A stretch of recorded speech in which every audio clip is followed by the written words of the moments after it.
So wat 'n stukkie bederf. Ons is hier in Oubaai vandag.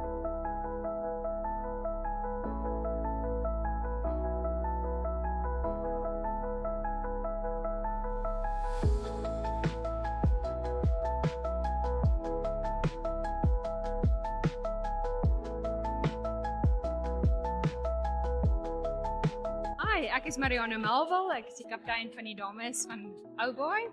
Hier gaan groot dinge gebeur vandag, ons gaan heerlike golf speel.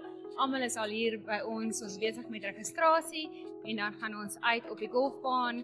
Heerlike golf, lekker baie watergate en daarna gaan ons almal 'n heerlike lunch geniet daarbo by die hotel en met al ons prysuitdelings en die fantastiese sponsors wat ons gekry het. Baie dankie vir almal wat hierdie dag moontlik gemaak het.